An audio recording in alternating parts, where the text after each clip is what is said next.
반갑습니다. 예. 명절들 잘 보내셨나요? 예. 긴 연휴 기간 동안 뭐 어떻게들 보내셨나 모르겠네요. 제 소식은 뭐 다들 잘 아시리라고 생각이 듭니다. 저는 그냥 또 나름대로 예, 그 시골에는 미리 갔다 오고 그 다음에 이제 혼자 나름대로 의미 있는 시간을 보냈어요. 뭐 산속에서 혼자 놀았습니다. 예. 어, 그래서 제가 뭐 이제 그렇게 하고 있으니까 사람들이 뭐 엄청 고독한 인간 아니냐, 라고 이제 또 생각하시는 분이 있는데, 전혀 그래서 그랬던 건 아닙니다. 나름대로 또, 뭔가 또 의미를 가지고 움직였던 거였고, 갔다 오고 나서 되게 많은 걸 좀 얻었던 시간이었다라는 생각이 듭니다. 오늘 이제 지금 벌써 10월이 이제 중반이 넘어갔죠. 10월 중반이 넘어갔는데 지금 보면 이제 날씨도 꽤나 선선해졌고 계절의 변화를 이제 사뭇 느낄 수 있는 그런 시간인 것 같습니다. 그래서 이제 지금 이제 시기가 어떤 때냐? 우리가 이제 이런 이제 날씨의 변화, 그 날씨의 변화를 그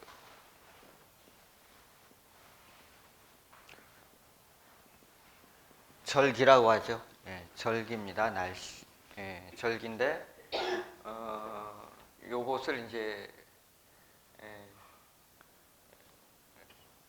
우리가 이제 쭉쭉쭉 나눠서 어떤 이제 그 날씨의 변화라는 것은 자연의 변화거든요. 그러니까 길을 나눈 거죠. 길을 쪼갠 거죠. 그래서 요거를 이제 구분을 짓자. 근데 이 날씨라는 것은 긴데 그 기라는 것이 변화하는 일정한 패턴이 있다는 거죠. 패턴인데 그거를 이제 세분하게 나눠서 그 24단계로 나눕니다. 그래서 우리가 보통 이제 24절기를 쓰게 되는 거죠. 물론 이제 명리학에서는 12절기만 쓰고 있습니다. 그래서 우리가 이제 달력을 만들 때도 그 12계절로 나눠져 있지 않습니까? 12계절인데 그 안에 이제 30일이잖아요. 한 달에. 30일, 약 30일 정도 되는데 반을 쪼개서 15일, 15일이 이제 그 15일마다 절기가 바뀌는 거죠. 그래서 이제 24절기가 쭉 있는데 지금 이제 오늘이 10월 22일이지 않습니까? 그러면은 오늘이 그 할로예요, 할로. 할로. 할로. 할로라는 것은 이 문자 그대로 차가운 이슬이 내린다. 그러니까 대지의 공기가 이제 차가워져 가지고 실제로 이제 사람이 이제 피부로 느끼기에 차갑다는 거죠. 그러니까 할로 이전에 이제 춘분이었거든요.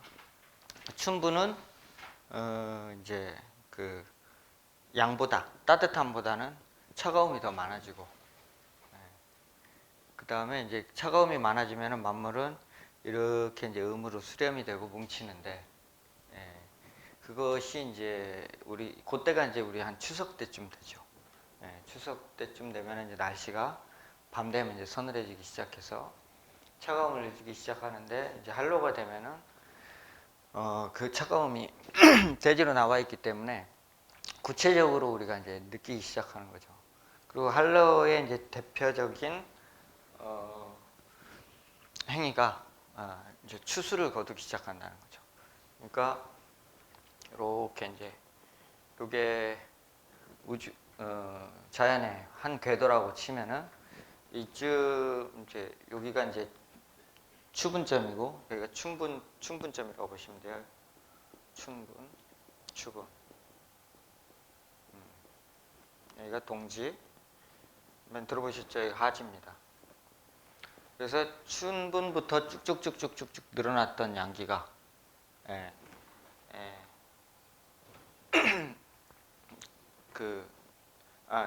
음기가 늘어나죠. 양이 극대화되고 음양이 이제 딱 중심에 딱 섰을 때가 춘분인데, 그러니까 황도와 적도가 가운데서 딱 만나는 태양이 있는 지점이 이제 정확하게 춘분이거든요. 그래서 이제 그때부터 음이 서서서서 이제 늘어나기 시작합니다. 그러니까 밤 길이가 점점점 늘어나고 낮 길이가 짧아지는 거죠. 그렇지만 이제 여기 와가지고는 이제 다시 이제 추분이 돼서 저기가 되는 거죠. 음이 이제 구체적으로 음양이 이제 다시 또 균형을 이뤄서 쭉 이제 줄어드는 거죠. 그러니까 동지를 기점으로 해가지고 양이 늘어나고 하지를 기점으로 음이 늘어나게 되는 거죠. 좀 헷갈렸는데. 그래서 추분에서 한 단계 나온 게 이제 그 한로인 거죠. 그러니까 곡식이 이제 춘분이 되면은 다 익은 거예요. 근데 다 익었는데 이제 한로를 지나면서 이것이 완벽하게 이 차가운 어떤 기운에 단단해지는 거죠. 딱딱해지는 거죠. 그래서 요때 이제 추수를 한다라는 겁니다.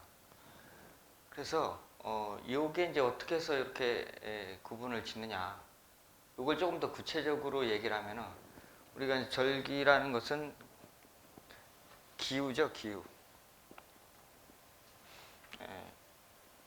기후가 됩니다. 그러니까 기후가 어떻다, 이런 것들은 이제 날씨가 어떻다 이런 의미지 않습니까?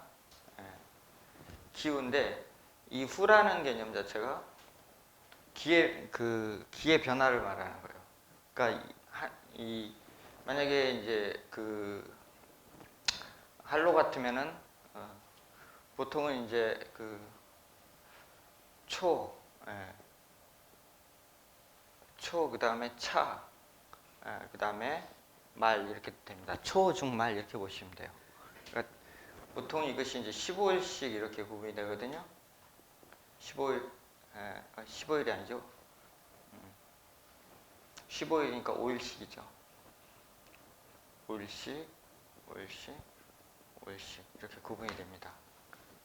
그래서 이제 저때 초기에는 어떤 일이 일어나냐. 그러니까 왜 저게 5일씩일까요? 우리 이제 흔히 알고 있는 그 오행이거든요. 목화토금수 또는 수화목금토가 됐던 오행을 어떤 식으로 배열을 하든 간에 5번의 절기에 다른 놈이 지나가게 되는 거죠. 그렇게 한번 지나갔을 때 어떠한 그 자연의 변화가 오게 된다는 거죠. 그러니까 그렇게 한번 지나갔을 때를 한번 끊자. 그래서 그 하나 5일이 지나간 것을 일후라고 이제 이름 짓는 것이거든요. 개념을 짓는데 한로의 이제 대표적인 뭐 옛 그 풍습 뭐 이런 것들, 세시풍속 이런 것들이라든가 그 시기에 이제 일어나는 자연 현상들이 있다는 거죠. 뭐 초후에는 한로의 초후에는 예를 들면은 여름 철새는 이제 다 떠나가고 겨울 철새가 오기 시작한다. 라는 거죠. 기러기가 끼룩끼룩하면서 찾아온다는 겁니다. 기러기가.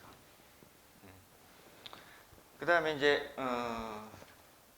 중후가 되면은 마찬가지로 이제 그 참새들의 활동들이 줄어들어요. 참새는 텃새잖아요. 그러 줄어들고 또 이제 바닷속에 있는 이런 조개라든가 이런 것들이 이제 살이 찌기 시작해요. 그래서 이제 그런 활동들을 일반적으로 하더라. 마루가 되면은 국화꽃이 이제 노랗게 펴가지고 다 무르익게 되는 거죠. 그래서 그때쯤 되면은 이제 그 호박도 따고 국화도 따고 그래가지고 술도 담고 이제 이러는 거예요. 그러니까 요거를 그러니까 요때 따도 안 되는 거죠. 요때 따면 좀 설익은 걸 딴 거고, 그렇죠? 기러기가 이때 오면은 늦게 오는 거 아닙니까? 그렇죠? 근데 어김없이 자연은 때가 되면은 그렇게 되더라는 거예요. 그 다음에 내일부터 내일부터 이제 그 상강이 됩니다. 내일 23일 정도 되면은 이게 이제 서리상자에 이게 서리상자가 이렇게 쓰는 게 아니죠. 서리상자에 그 내릴강자 상강이 되는데 상강은 말 그대로 이제 서리가 내린다. 이제 완전히 한 단계 더 나가서 추워지는 거죠. 그래서 이것도 이제 초중말이 있는데 이 초기에는 이게 이제 초기에는 요게 이제 산짐승을 사냥하러 가고 왜 요때 산짐승을 사냥하러 갈까요? 산짐승이 겨울을 나기 위해서 막 이렇게 먹을 것을 축적해놔요. 그래서 몸에 이렇게 기름기가 되게 많이 차 있고 그 다음에 단단해져 있어요. 살집 자체가. 요즘 바다에서 나는 것 중에 무슨 철이죠? 10월이? 대하. 대하는 9월인데. 전어철이죠. 전어도 철이고 전어도 그러니까 지금 되게 기름질 때예요. 그러니까 전어를 만약에 봄에 잡아서 먹는다. 그럼 맛이 하나도 없어요. 대표적인 또 횟감 뭐가 있죠? 방어. 방어는 이제 지금 철이죠. 그래서 지금 먹었을 때 가장 맛있더라. 살이 탄탄하고 기름지고 이런 거죠. 그러니까 그때가 있더라는 거죠. 그 다음에 이제 이 차후가 되면은 요게 이제 지금 아까 낙엽 말씀하셨는데 낙엽이 이제 거의 다 떨어지게 됩니다. 낙엽이 다 떨어져서 물론 붙어 있는 거 한두 개 있긴 하겠지만, 그러니까 9월부터 서서히 들었던 단풍이 그 추석 때 절정을 이루고 이제 서서히 지금은 많이 떨어져 있는 상태죠. 물론 지역마다 약간의 차이는 있습니다만은 거의 이 상강이 되면은 모든 이제 어떤 그런 자연현상이나 그런 것들이 다 수렴의 과정으로 완전히 변화하게 된다는 거죠. 그 다음에 말후가 되면은 이게 이제 겨울 동면하는 동물들이 다 들어갑니다. 개구리 같은 거, 뱀 같은 거, 그런 놈들이 거의 이제 들어가서 겨울 준비를 완벽하게 끝내는 거죠. 그래서 요거를 이제 우리가 명리 학에서는 개 들어오면 이게 술이거든요. 개. 그러니까 요 술이라는 거 자체, 요 수월달, 지금이 수월달인데 요 수월이라는 것 자체가 그 음양의 변화가 굉장히 크게 확실하게 이제 일어나서 끝나는 그런 계절을 말해요. 그런데 요 얘기를 왜 하냐면은 이제 자연은 그렇다는 거죠. 자연은 때가 되면은 어김없이 그와 같은 일이 일어난다는 겁니다. 변함이 없죠. 그래서 농사의 시작이 언제부터 시작이죠? 춘분? 농사는 그러니까 요때 지금 끝나잖아요. 요때 시작하는 거예요. 진인데 고구예요, 고구. 고구가 되면 이제 비가 내리거든요. 그래서 고구 때 비가 안 내리면은 한 해 농사를 망치는 거예요. 그래서 저 때부터 시작했던 농사가 어떻게 해요? 요때 이제 그 한로에 오면은 이제 다 끝나는 거죠. 한 해 농사를 다 짓는 거고, 이 기간 동안은 어떻게 돼요? 그동안 지었던 농사의 결과물을 가지고 먹고 사는 거죠. 그렇죠? 요즘이야 뭐 풍요로워서 그럴 일이 없지만 옛날에는 버텨야 됐지 않습니까? 버티고 보릿고개 넘기고, 보릿고개 넘기고, 예, 새로 한 해 농사를 시작했던 그런 겁니다. 그래서 그런 일련의 과정들을 다 이해하고 있다. 그 일련의 과정을 다 이해하고 있다는 것은 자연 현상을 다 알고 있다는 거죠. 바다에 사는 사람들은 이때에 대하가 난다든지, 이때 숭어가 난다든지, 방어가 난다든지, 뭐가 난다는 것을 안다는 겁니다. 네. 그래서 이제 우리가 하는 말 중에 철이 났다 이런 말이 있죠. 예. 철이 났다라는 말은 이제 이 철에 대한 개념을 안다는 거죠. 그래서 철이 났다는 것은 알파와 오메가를 다 이해하고 있다는 거예요. 또 그것에 순응해서 그대로 살아간다는 것이죠.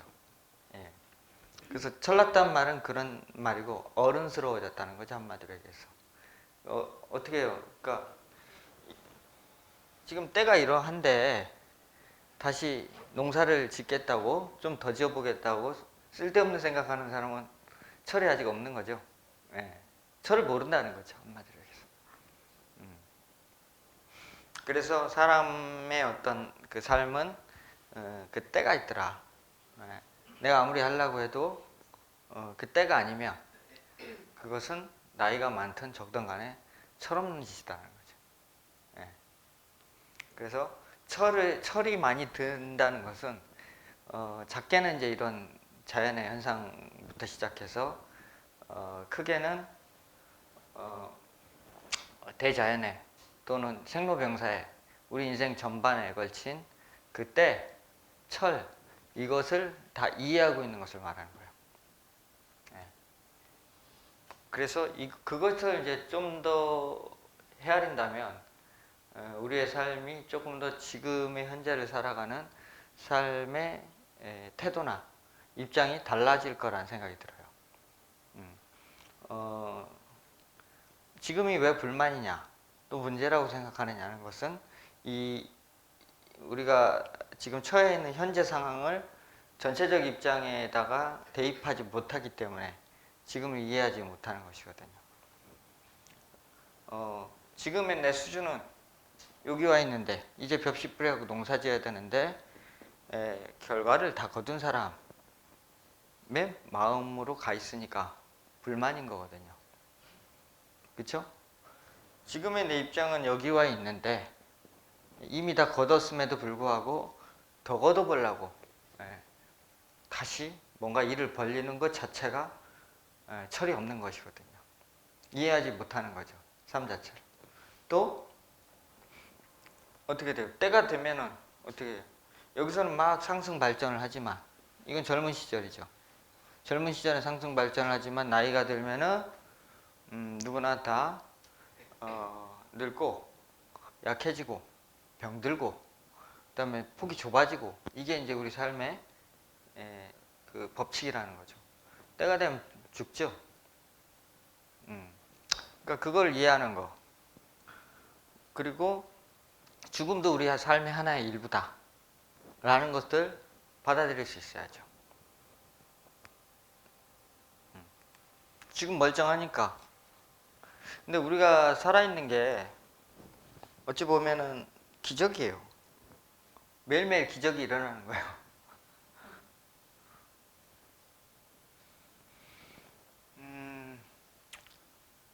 자, 지구가 뭐 몇 년 됐다고요? 태어난 지? 뭐 60억 년? 30억 년? 뭐 이렇게 됐다고 하죠? 그 정도 됐다고 하는데 그 탄생 이후에 내가 지금 살아있는 이 순간은 찰나의 순간이지 않습니까? 굉장히 찰나고 100년도 못 산단 말이죠.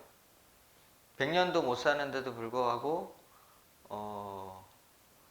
이 100년이라는 어떤 이 찰나, 그러니까 80년 살았다 라고 하면 80년이라는 이 찰나의 순간을 즐겁게 살 수 있어야 되는데 늘 불만이죠. 이쪽에 있으면 이게 불만이고 이쪽에 있으면 이게 불만이죠. 그렇죠? 먹고 살 게 없으면 먹고 살 게 없다고 불만이고 먹고 살 게 많으면 너무 편안해서 걱정이고, 그죠? 취직이 안 되면 취직이 안 됐다고 불만이고, 취직이 되면 일이 너무 많다고 불만이고, 예? 그렇잖아요. 애인이 없으면 애인이 없다고 불만이고, 애인이 있으면 있는 애인 때문에 괴로워 죽겠다 그러고. 그러니까 항상 우리는 양자택일을 하는데, 그 양자택일 속에서 항상 긍정보다는 부정을 택하고 있다는 거죠. 자, 이때는 뭐가 있어요? 희망이 있죠. 아무것도 없어요. 지금 오히려 그 씨나락이라 그러잖아요. 종자를 갖다가 버려야 되는 거잖아요. 투자죠. 예, 투자하는 시기이기 때문에 실질적으로 얻어지는 결과는 아무것도 없는 거죠. 그렇지만 희망이 있어요. 앞으로 많은 걸 거둘 수 있을 거라는 그런 입장에서 보면은 어떻게 모내기를 하면서 예전에 어렸을 때도 봤지만 농부들이 즐거워하죠. 네, 그 즐거운 그 순간을 누리는 거죠. 그래서 즐겁고 이때는 걷었잖아요. 걷었으면은 얼마가 남았던 좋은 거 아니에요? 즐거운 거 아니에요? 그런데 이거 30가마 나와야 되는데 20가마밖에 안 나왔다고 짜증 확 내고 있다는 거죠. 그 옆집은 15가마 나온 사람 집도 있는데. 예. 그러니까 결국은 이제 그게 어떤 선택을 하느냐 자기가. 그 다음에 젊은 사람이건 나이가 들었던 늙었건 늘 그 자기 자신의 행복, 삶의 가치는 지금 이 순간을 어떻게 판단하고 어떤 잣대로 자기 삶을 어떤 프레임에다가 자기 삶을 대입하냐에 따라서 그 사람 삶의 질은 굉장히 달라지는 거죠.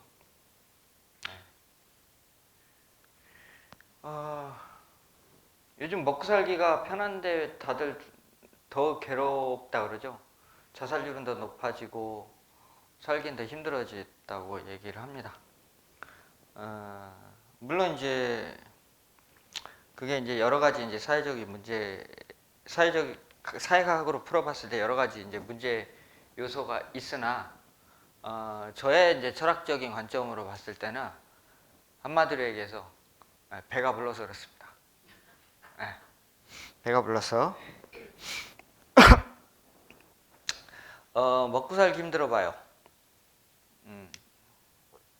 취업 안 되는 괴로움이 있나? 요즘 취업이 안 된다고요?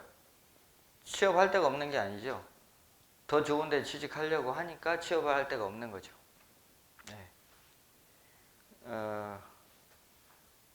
그런 게 문제죠. 그리고 기성세대들도 마찬가지로 그렇게 돼야 된다라고 믿고 있으니까. 우리 풍요롭다는 것은 그러니까 많이 남는다는 거예요. 풍요라는 것은 그만큼 자기한테 시간과 그 다음에 경제적으로 많은 것들을 이렇게 내가 누릴 수 있는, 선택할 수 있는 어떤 그 범위를 줘요. 자, 내가 뭘 사러 갔다고 쳐요. 응? 멸치를 사러 갔다고 쳐. 그냥 시장에 멸치 사러 갔어요. 그냥 원래 이거 사러 갔는데 갔더니 멸치가 한 30가지 종류가 나와 있는 거야. 그러면 이 멸치가 얼른 사질까요? 그때 이제 선택장애가 오는 거예요. 원래 이만한 거 사러 갔는데 옆에 멸치를 보니까 더 실하고 좋은 거지. 근데 가격이 조금 더 비싸요. 이제 그때부터 갈등이 되는 거예요. 내가 이런 걸 지금 먹어야 되느냐? 라는 이제 고민이 생기는 거죠. 그런데 만약에 한 가지밖에 없어요. 그리고 그 시장을 통틀어서 한 집밖에 딱 그게 없단 말이에요. 고르고 자식할 시간이 없어요. 무조건 집어오는 거지. 그쵸? 요즘의 문제가 그러니까 배부르다는 문제가 그런 문제가 있는 거예요. 너무 선택할 것이 많다 보니 오히려 선택을 못하게 되는 거죠. 그래서 오히려 아무것도 할 수 없는 그런 문제에 이제 봉착하게 되는 것이거든요. 아.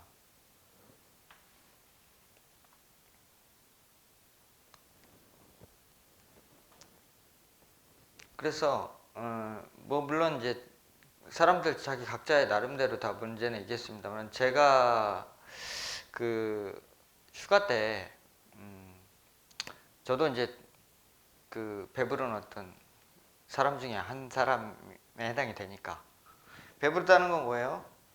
그냥 자기 살 집 있고 편안한 집 있고 밥 걱정 안 하면 배부른 거예요. 예, 그리고 내가 돈이 없어서 뭘 못 먹는 게 아니라 먹기 싫어서 안 먹잖아요. 예, 그쯤 됐으면 우리는 이제 절대적인 생활 문제는 이미 거긴 이제 끝난 거예요. 기본적인 의식주가 해결이 된 다음에는 그 다음엔 정신적인 문제로 넘어가게 돼요. 예. 근데 다들 이렇게 붕붕붕 떠 있단 말이죠. 붕붕붕붕 위로 떠 있어요. 자기는 할 줄 아는 거 아무것도 없으면서 남들 잘하는 것만 비교하고 있다는 거지. 저 또한 마찬가지고. 그래서 근데 자기 주제를 알아야 되는 거예요. 자기 지금 현재 처한 상황을 알아야 되고, 아 그래서 내가 그렇게 또 막 현실에서 부딪히며 살다 보니 또 너무 삶이 루즈해졌구나 라고 느낀 거죠. 루즈해졌구나.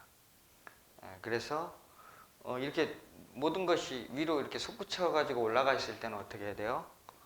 더 올라갈 힘이 있을까요? 그래서 미사일을 팡 쐈는데, 로켓을 팡 쐈는데, 우리 불꽃놀이 로켓 있잖아요. 팡 쐈는데 이만큼 올라갔어요. 올라갈 힘이 있어요? 그때부터 떨어질 일밖에 없죠. 떨어질 일밖에 없는데 여기서 어떻게 안 떨어지려고 안간힘 쓰는 거예요. 근데 여기서 올라가려면 어떻게 돼요? 절대 못 올라가요. 여기서. 즉 삶이 편하면, 느슨하면 절대로 올라갈 수가 없는 거예요.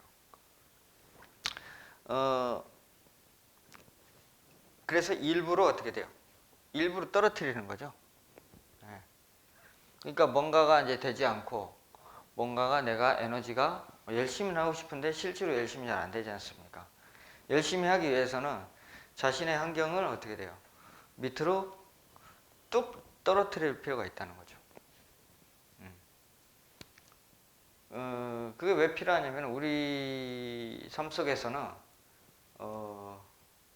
그러니까 편했던 시절보다 사실은 고생했던 시절이 훨씬 더 기억에 남고 의미 있거든요. 여행을 가도 패키지 크루즈 여행 가는 것보다 그 젊어서 개고생하면서 배낭여행 했던 것이 훨씬 기억에 남고 자기 삶의 에너지, 원동력이 생겼어요.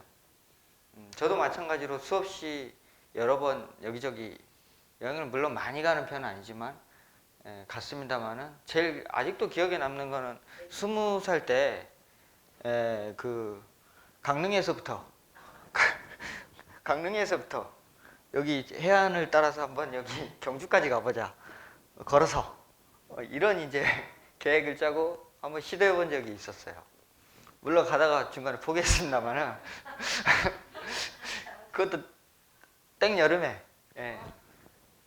그 여름에 휴가 한 7월 달 정도 됐는데, 7월 한 말 정도 됐는데, 하여튼 가다 그때 당시에 그 여기서 꽤 멀어요. 여기 저기 옥계 지나고, 아니 이제 정동진 지나고 그 밑에 옥계든가, 하여튼 그 언저리까지 갔던 것 같아요. 근데 거기서 그냥 평지를 걸어가는 게 아니고 산을 넘어가야 되잖아요. 예. 버스로 가면은 이제 얼마나 걸리는지 모르겠는데, 하여튼 그때 당시에 정동진을 갔어요. 근데 그때는 정동진이라는 데가 모래시계 하기 전이어가지고 이렇게 갔더니 막 탱크들 군인들 훈련하고 그랬어요. 그래서 탱크 지나다니고. 그래서 그 같이 간 친구들하고 그냥 일반 민가에 들어가가지고 마당에 수도꼭지 틀어서 거기서 물 받아서 라면 끓여 먹고 그랬단 말이에요. 아무것도 없었어요. 근데 그거 이제 다녀오고 한 1, 2년 지나고 갑자기 모래시계 그게 방송되는 바람에 거기가 그냥 완전히 명소가 돼버렸죠. 예, 그랬었는데, 하여튼 그때 막 이렇게 그래서 이제 가다가 하여튼 가다 어디까지 가다가 동해까지 갔나 보네. 동해까지 갔나 봐요. 근데 정말 개고생을 했어요. 그리고 우리가 그때 당시에 이제 돈도 없어가지고 주유소에서 그때 당시에 제가 아르바이트 했을 때였는데 에, 그때 월급이 한 30만 원이었나 봐요. 예, 근데 셋이서 가기로 했는데 월급을 딱 타면 우리 동시에 그만두고 가자 이렇게 딱 약속을 했단 말이에요. 근데 한 명이 통째로 그 다음날 월급을 통째로 잊어버렸어요. 그러니까 두 명의 월급을 가지고 예, 두 명의 월급을 가지고 셋이 여행을 가려고 하니 여행이 이제 굉장히 빠듯했죠. 이게 한 15일 정도 30만 원 갖고 그냥 이런 데서 살으라 해도 이제 빠듯한데 그러니까 셋이서 30만 원씩 60만 원 아니에요? 60만 한 사람 앞에 20만 원이니까 20만 원 동안 보름을 살아라. 왜냐면 타지에서 잠도 자야 되고 그래서 막 그때 당시에 예? 막 어디 이렇게 터미널에서도 응? 그냥 대충 자고 최고 쌓인 여인숙만 골라갖고 껴서 자고 막 이랬던 기억이 나요. 그러니까 그랬던 이제 기억들이 추억이 남는데 요즘은 절대 그런 짓 안 하죠. 막 펜션 야놀자 들어가서 알아보고 여기는 뭐 풍경이 안 좋다느니 뭐 시설이 뭐 어떻다느니 후졌다느니 등등을 따져가면서 온갖 편리함을 다 누리면서 여행을 다니죠. 근데 이제 이래서는 안 되겠다. 내가 너무 편하구나. 내가 뭔가를 지금 해봐야 되겠는데 내가 이렇게 루즈해가지고는 되지가 않는구나. 아까도 말씀드렸던 것처럼 이 음으로 밑으로 이제 내려 꽂는 게 음의 작용인데 사람이 이제 음의 작용의 대표적인 것이 그렇게 이제 고생하는 거예요. 음에서는 뭐든지 몸으로 하는 거예요. 몸으로. 우린 요즘 다 돈으로 하지 몸으로 하지 않습니다. 돈 주면 다 알아서 서비스를 해주니까. 그러니까 여행을 가도 그때만 재밌는 거예요. 하나도 기억이 안 남죠. 갔다 오면. 사진만 남죠, 사진만. 사진 남고 페이스북에다가 카톡에다 좀 자랑질 좀 하다가 그러고 나면 딱 기억 사라져요. 예, 그러고 나서 그러면 아까도 이게 생선이나 이런 것들이 모든 곡식들이 다 살이 단단해진다 그랬잖아요. 그러니까 여름 과실들이나 열매들은 단단하지가 않아요. 보통 뭐 물러요 다. 예. 그렇기 때문에 무르고 겨울에 이제 이렇게 음을 통해서 이렇게 축적된 그런 것들은 뭐 지금 쌀, 콩 막 이런 거 다 단단하잖아요. 예, 그렇게 되면서 내공이 생기는 거거든요. 그러니까 바깥으로 나중에 가서 튀어나갈 수 있는 이제 힘으로 그게 작동이 되는 거거든요. 그래야 맛있는 인간이 되는 거예요. 예. 그래서 이제 자기를 조금 더 이렇게 다지기 위해서는 자기 고생이 좀 필요하다라는 것이죠. 그러니까 언제인지 저번인지 저저번인지도 강의할 때 제가 바닥을 경험해야 된다라고 얘기하는 게 이제 이런 맥락이고요. 그런 맥락에서 좀 고생을 좀 해봐야 되겠다. 그래가지고 갔습니다. 저 문경에 갔어요. 그 태백산맥자락에 문경에를 갔는데 이제 가서 이제 좀 거기 계시는 분하고 좀 술 먹고 놀다가 그 다음에 이제 배낭을 지고 이제 산을 올라갔죠. 예. 올라간 이유는 고생을 한번 해봐야 되겠다. 네, 거기서 홀로 있으면서 얼마나 무섭고 얼마나 힘들고 얼마나 그런 이제 두려운지 고생스러운지를 좀 체험하고 가야 되겠다. 그러고 나면 좀 내 삶이나 이게 좀 달라지겠지 라는 생각이 좀 들었어요. 그래서 갔죠. 씩씩하게 배낭을 짊어지고 배낭 끈이 끊어질 정도로 무겁게 담아가지고는 지고 올라갔습니다. 그래서 적당한 자리에 자리를 피고 즐겁게 밤을 맞이했습니다.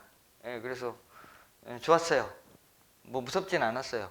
컴컴하긴 한데 음침하고 좀 컴컴하긴 한데 무섭진 않았고 그냥 그 어둠을 혼자 이제 즐기고 있었죠. 예. 그런데 이제 갑자기 걔는 안 무서웠는데 갑자기 무슨 이상한 소리가 나는 거예요. 갑자기, 예. 갑자기 저쪽에서 보이진 않는데 이상한 맹수 소리가 나는 거예요. 으르릉 되는 소리가. 그게 이제 멧돼지 소리였던 거예요. 근데 멧돼지 소리가 되게 그 불편해요, 듣기가.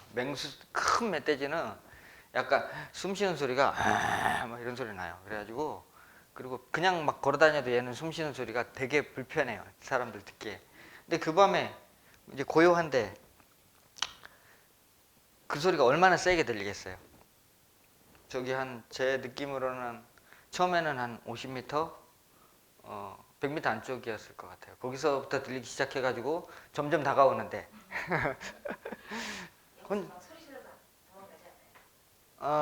뭐 호루라기를 갖고 갔어요. 근데 호루라기를 이렇게 불었는데 안 도망가더라고. 계속 다가오는 거예요. 그래가지고 얘가 부르면 더 오나? 그래가지고 또 못 불겠고. 그래서 이제 그때 갑자기 이제 그 극도의 공포감이 오는 거죠. 얘가 덤벼들면 어떡하지? 덤벼들면 어떡하지부터 시작해가지고 근데 이제 이렇게 텐트가 있으면 이쪽에서 들렸는데 이쪽에 이제 계곡이 흐르니까 물 마시러 내려왔나 봐요. 그래서 이렇게 오더니 이렇게 돌기 시작하는 거예요. 이렇게 소리가 나잖아요. 그래서 점점 가까이서 이렇게 도는 거예요. 왔다 갔다. 내 영역에 어떤 놈이 들어온 거지? 이러면서 이제 그래서 한 40분을 맴돌다 가는 거예요. 그 40분 동안에 그 초긴장했던 그때 이제 가지고 있었던 무기는 잭나이프 뭐예요? 그 맥가이버 칼. 네, 그거 하나밖에 없었어요. 그래서 후레쉬를 이렇게 들고 이렇게 비춰도 안 보여요, 잘. 나무에 가려가지고. 그러니까 이게 더 무서운 게 보이면 얘가 공격하려고 하는지 그냥 얘가 표정이 순하면 공격을 안 할 거라고 예상을 하니까 안 무서울 텐데 보이지도 않는 거예요. 소리만 들리지. 이제 그때 제가 느꼈던 것은 살아야겠다. 살아야겠다. 이 위기를 어떻게 해서든지 벗어나야 되겠다. 밖에 없었고 전혀 외롭지 않았어요. 네, 외롭지 않았고 그렇게 뭐 불편하고 그런 게 다 없어졌어요. 네, 그러면서 이제 그렇게 이제 하룻밤을 보냈는데 문제는 이제 멧돼지가 문제가 아니라 너무 추운 거예요. 너무 추운 거예요. 이제 그렇게 추울지 모르고 그냥 가을 정도의 그 채비를 하고 갔더니 이제 멧돼지가 아니라 얼어 죽게 생기는 거예요. 산속이라 이 10도 이하로 내려가더라고요. 한 온도계로 보니까 한 8도 막 이래요. 근데 밑에서 막 냉기가 너무 심하게 올라오니까 버틸 수가 없더라고요. 그래서 그냥 이쯤 하면 됐다. 내려가자 그냥. 그렇게 하고 원래 3박을 예정하고 갔는데 그냥 1박만 하고 내려왔습니다. 근데도 네.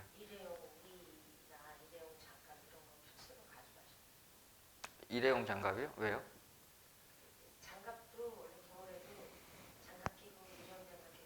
비닐 장갑이요? 예. 그 나중에 와서 이제 들은 얘기인데 이제 비닐봉다리가 제일 좋다 그러더라고요. 스님께서 말씀하신. 체온을 안 뺏기는 게 가장 중요한데 침낭 이런 거 있었는데 그래도 추워요. 엄청 밑에 냉기가 차가운 기운이 막 느껴지니까 그때가 이제 한로 때 한로 10월 올해 추석이 이제 10월 넘어서 왔잖아요. 그쵸? 그러니까 한로죠. 그러니까 엄청 춥죠. 그러면서 좀 이제 단단해진 느낌이 많이 들었어요. 내가 이 개고생도 해봤는데 나와서 지금 이렇게 있는 것 자체가 얼마나 이게 좋은 일이냐, 또 행복하냐라는 거죠. 그래서 그 이후에 이제 감정 상태가 훨씬 좋아졌습니다. 중요한 건 이제 감정 상태가 좋아지니까 몸의 이제 삶의 에너지도 좀 좋아지고요. 우리 같이 일하는 이제 같이 일하는 실장님이 말씀하십니다. 선생님 계속 가세요. 계속 가세요. 너무 변해서 왔다고? 아, 이제 뭐 비포 애프터가 너무 다르다는 거예요. 아, 왜냐면 자기한테 불편하게 안 한다는 거지. 계속 계속 하래요. 예. 투어를 하시죠, 저녁에. 부산지구, 제주지. 그래서 이제 우리가 알고 보면 우리 삶 자체가 지금 되게 괜찮은 거예요. 되게 괜찮은 건데 괜찮지 않다고 생각하는 마음들이 이제 큰 거거든요. 대부분이 그래요. 제가 이렇게 보면은 괜찮아요. 아무 문제 없어요. 아무 문제 없는데 계속 죽겠다야. 죽겠다. 근데 그런 생각을 가지면은 이제 끝도 없는 거죠.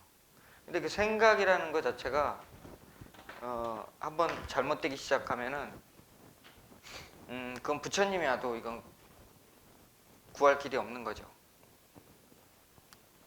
또 잘 안 지워집니다.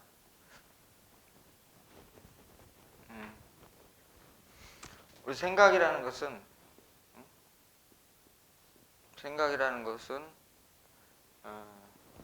어떻게 만들어지냐? 과거라는 개념과 미래라는 개념이 만들어져요. 그래서 현재라는 개념이 있죠. 사람이 과거를 인식할 수 있을까요? 미래는요? 보통 그렇게 생각을 하죠. 저 또한 그렇고요. 근데 그거는 100% 착각이에요. 100% 착각이에요. 과거의 생각을 언제 해요? 지금 해요? 과거에 했어요. 과거에 생각하는 것은 그때 현재였잖아요. 지금 과거 생각을 하는 거는 현재 지금 생각하는 거지. 과거는 없어요. 즉 생각 속에서 만들어진 거죠. 만들어진 거지. 근데 과거의 기억이라는 것들이 대부분이 좋은 기억은 별로 안 남아 있어요. 네. 힘들었던 기억, 짜증났던 기억, 자기가 피해봤던 기억, 이런 기억들이 있는데 물론 이제 힘이 그 당시엔 들었겠죠. 근데 지금의 현재 입장에서 과거의 생각을 갖다 끌어당겨 갖고 다시 리플레시를 하는데 여기에다가 이건 괴롭다. 그래서 내가 피해받았다. 딱 생각을 얻는 거예요, 거기다가. 그냥 과거에 그런 일이 있었다가 아니라 제가 좀 전에 이제 멧돼지 얘기했는데 그 멧돼지와 함께 하룻밤을 보냈던 추위와 멧돼지 하룻밤을 보냈던 그 밤의 기억을 나쁘게 기억할 수도 있잖아요. 갔더니 너무 축축하고 춥고 외롭고 힘들고 괜히 갔다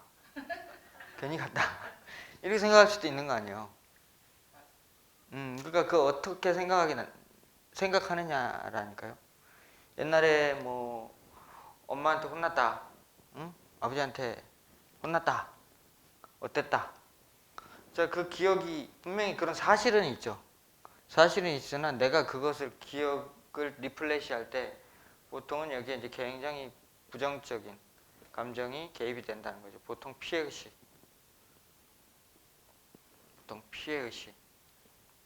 굉장한 그 두려움, 공포 또는 분노 이런 것들의 감정이 이제 돼 있는 거예요. 그래서 이게 이제 생각이 오염된 거예요. 이 상태로 이제 있으면 여기다가 이제 어떤 얘기를 해도 다 부정적으로 받아들일 수밖에 없어요. 그러니까 삶이 즐거울 리가 있나?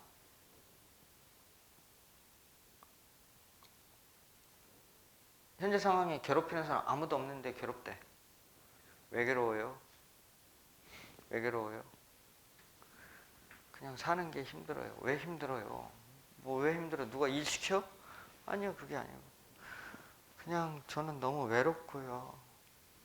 저는 그냥 누구 이렇게 남편 복도 없고요. 뭐 이러면서 이제 괜히 자기를 막 이제 비련의 여주인공으로 만들고 있다는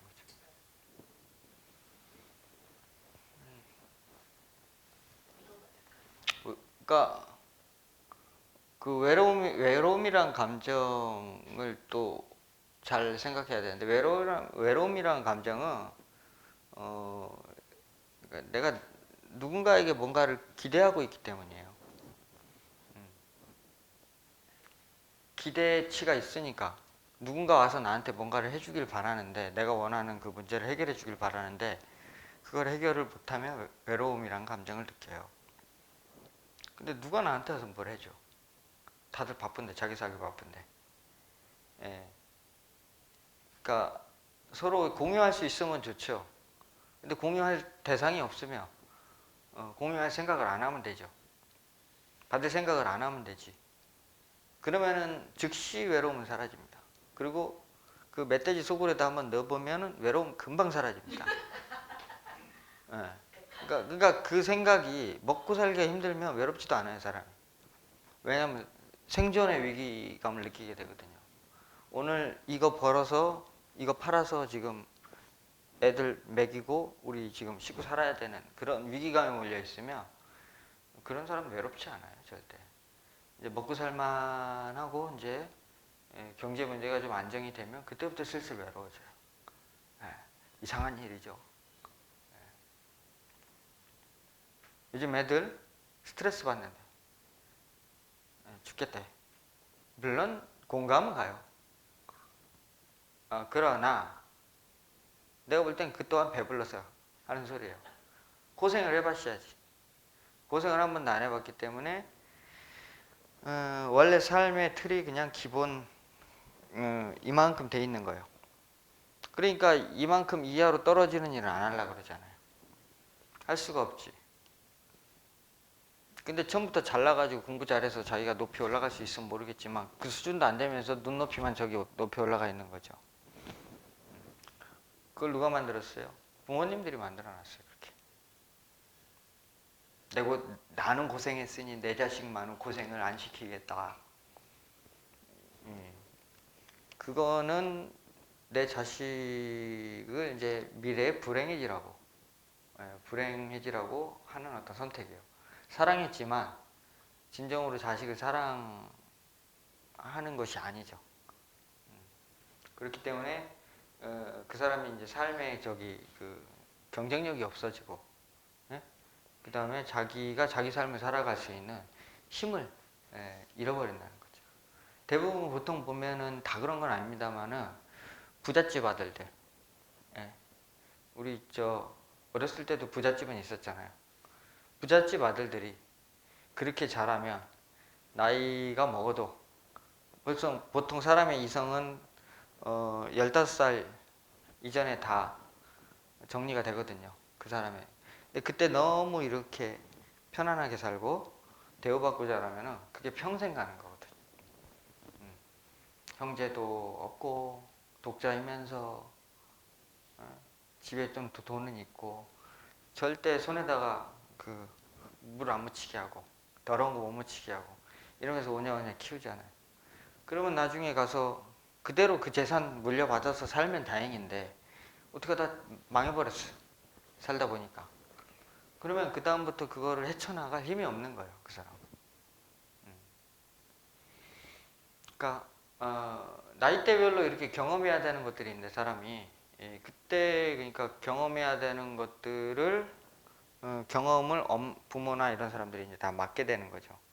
그래서 실제로 이렇게 막 고생하고 힘들게 이렇게 이런 경험들을 하고 나서 나중에 가서 이제 어느 정도 자기가 사회적으로 이뤘을 때 대접도 받고 존중도 받고 이렇게 돼야 되는데 되지도 않은 애들한테 벌써 존중부터 가르친단 말이죠. 존중받는 법부터.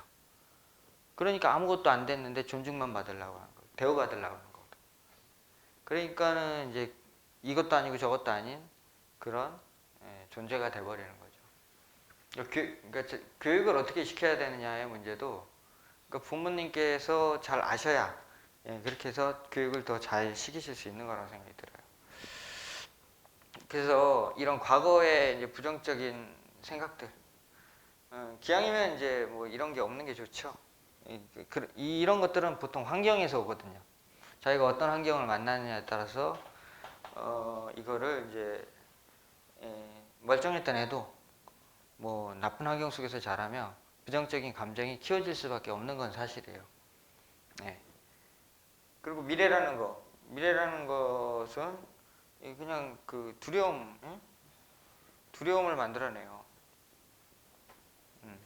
미래 일어나지도 않았는데 벌써부터 걱정하고 있는 거죠. 아무 일 없는데 앞으로 미래가 불안해요.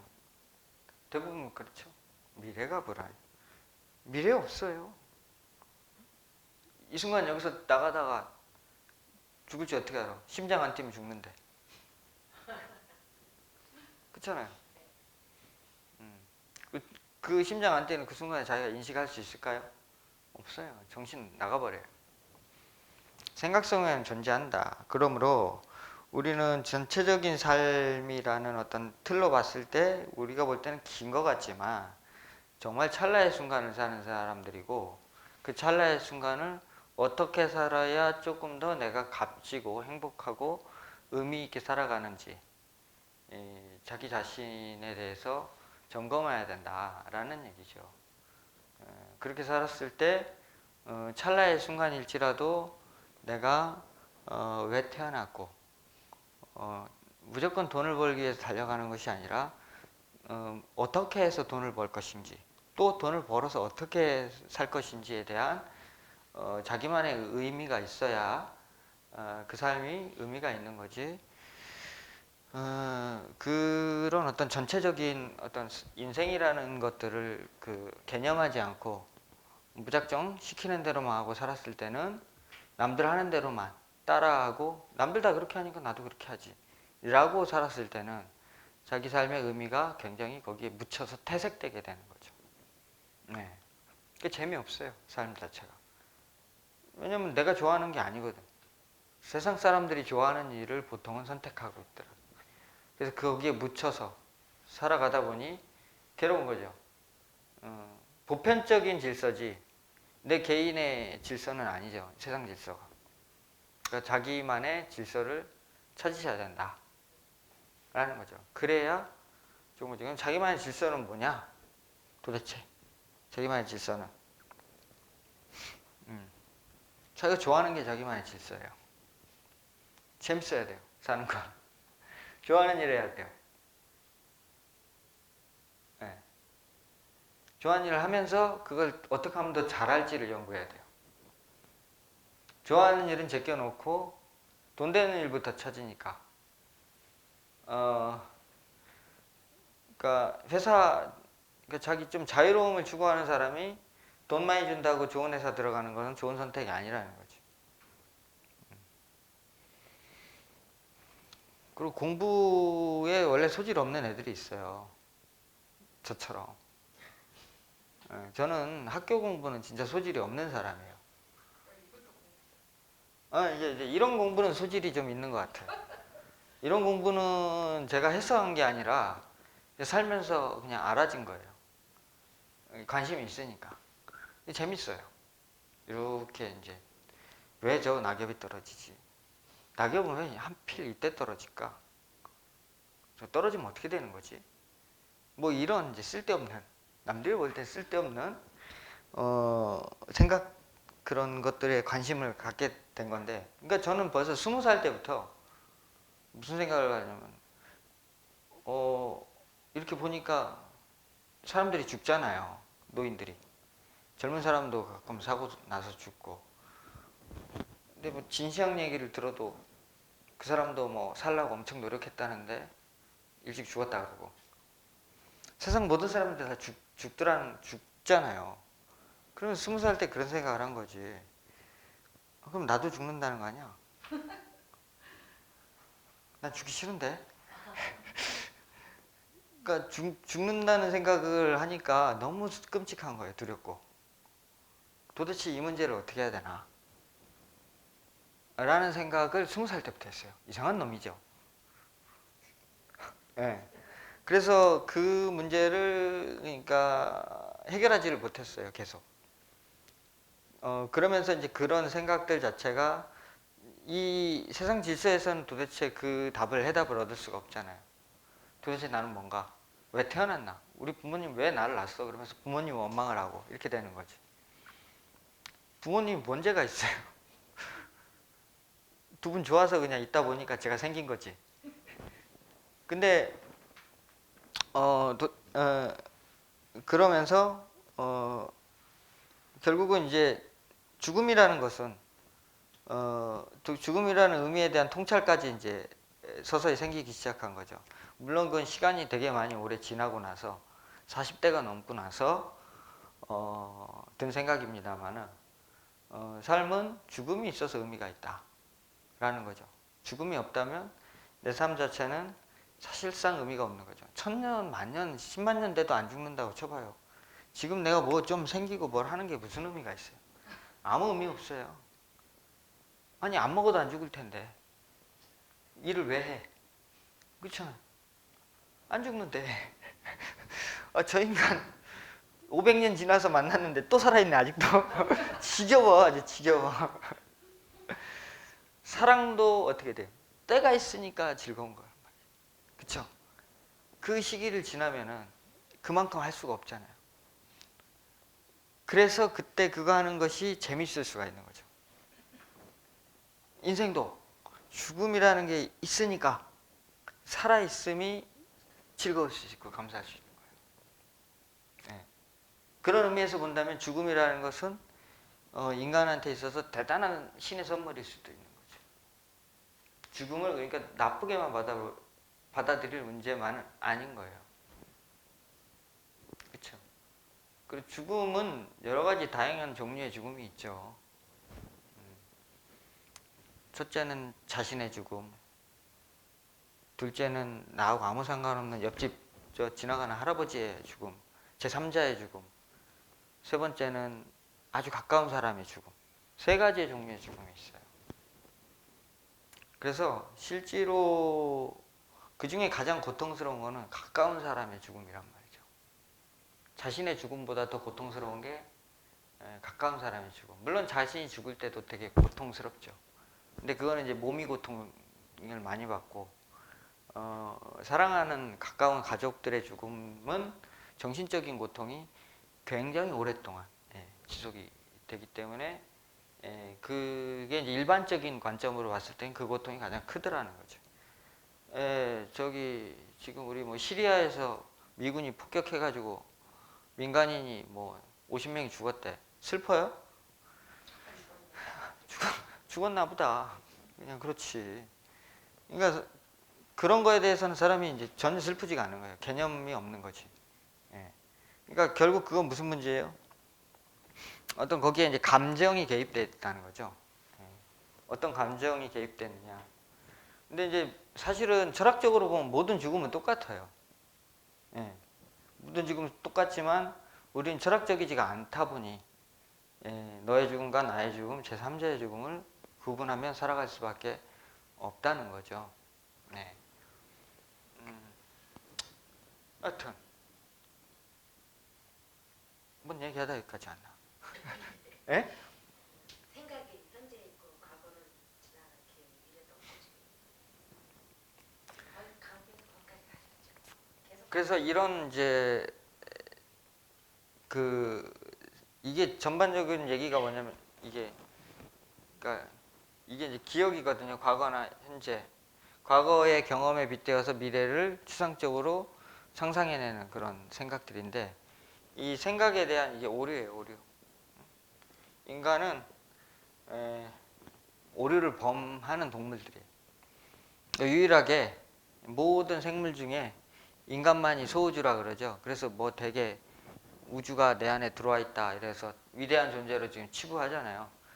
굉장히 위대할 수도 있지만 반대로 그걸 잘못 썼을 때는 굉장히 어리석은 존재가 되는 존재가 인간이란 말이죠.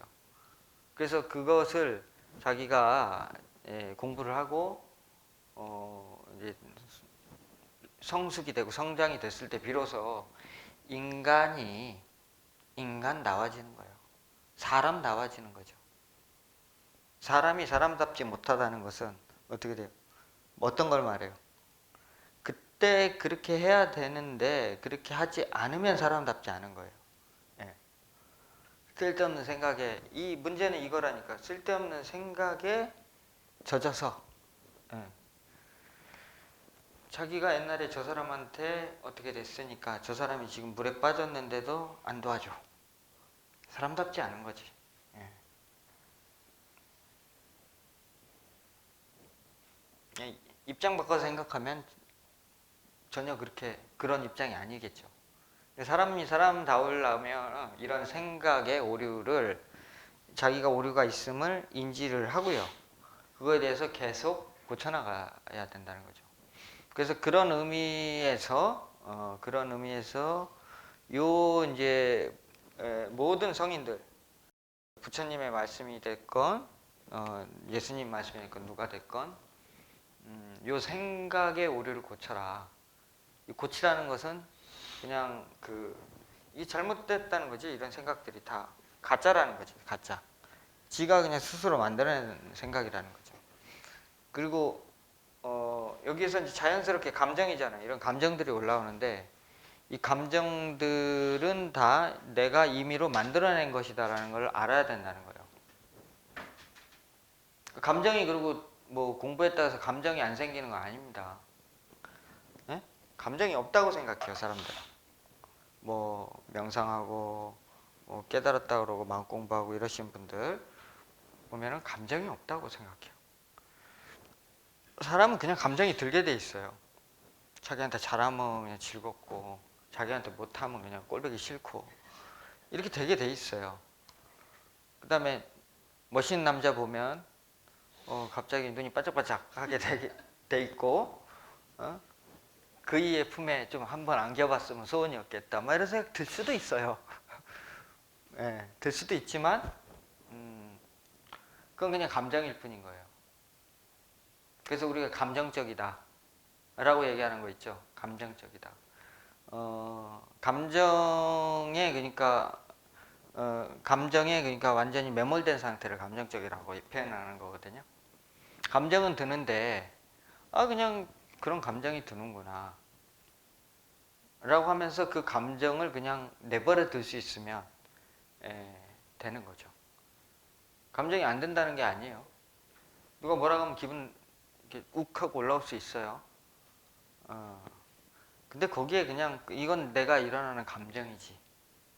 한 번 더 생각해 보면 그 사람 입장에서는 그런 생각이 들기 때문에 그렇게 얘기하는구나라고 생각이 거기까지 미치면 그 감정은 사라져요. 내가 잘못 오인했구나, 착각했구나 라는 거죠. 그래서 이 감정의 노예가 되지 않아야 되는 거예요. 그래서 그 감정을 타고 놀아야 돼요. 한마디로 얘기해서. 감정을 타고 논다는 것은 감정의 파도에, 그러니까 우리가 왜 이렇게 물고기가 물살에 떠밀려 가진 않잖아요. 그렇죠? 물속에서 타고 노는 거지. 예. 그런 상태가 이제 감정의 바다로부터 자유로운 상태고, 물에 떠밀려 가는 것은 이거는 이제 거기에 휩쓸려 가는 거죠. 그러니까 우리 삶을 그렇게 자기 감정 속에 자꾸 휩쓸려서 가는 존재가 돼서는 안 된다는 거죠. 그렇게 되면은 이제 모든 부정적인 일들이 나한테 다 일어나게 돼요. 그러면서 인생이 불행해지죠. 불행하다고 느끼죠. 자기가. 그러면 할 수 있는 일이 아무것도 없어요. 네.